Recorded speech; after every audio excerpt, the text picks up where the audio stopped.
Self-belief is the only way to sustain. Welcome to Thank God It's a Story Saturday, a weekly video series where I share stories with you that you can use to make your messages stick.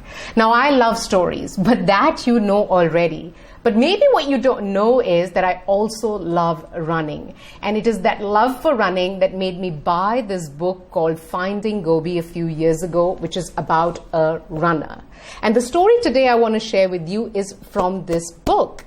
The story is of an Australian potato farmer, Cliff Young. It's 27th of April, 1983. Cliff Young, a 61-year-old potato farmer, shows up at Westfield Shopping Centre in Sydney looking for the start line to this ultra marathon from Sydney to Melbourne that he's going to participate in. Now, this ultra marathon is 875 kilometers long. It's important I mention that one marathon is 42.195 kilometers long. So this is a tough race. So obviously the other people who are participating are well trained, who are young, fit, in their prime, in the best possible gear and ready to go. But Cliff is 61 years old. He's got this daggy track pant with holes on it, and he's wearing this t-shirt with his bib number 5 on it. He said that he also had just removed his dentures because he didn't like the clutter, the noise that they'd made when he was running. Nobody expected Cliff to finish this race. Surprised by Cliff's presence at the start line, a journalist asked him, "Do you think you can finish this race?" His response, "I'm brought up on a farm where we don't have horses and tractors. So when the storm came, I had to run around and gather all the sheep. And sometimes it used to be running around 2,000 acres of land and gathering 2,000 sheep.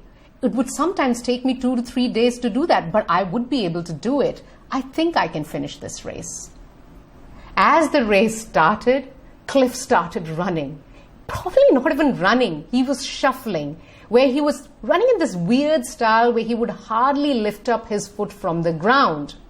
And as expected, all the other runners took off and he was left far behind.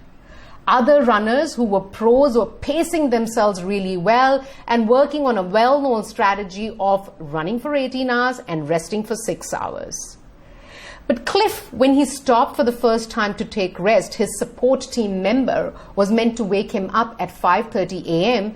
to take off again. But his support team member set the alarm incorrectly and woke him up at 2:30 a.m. and Cliff took off. It was too late before the support team member realized the time, so he let him run. But that became Cliff's strategy moving forward. He kept running for longer period of time and resting for shorter period of time. And as the time went by, he kept taking over all the other runners.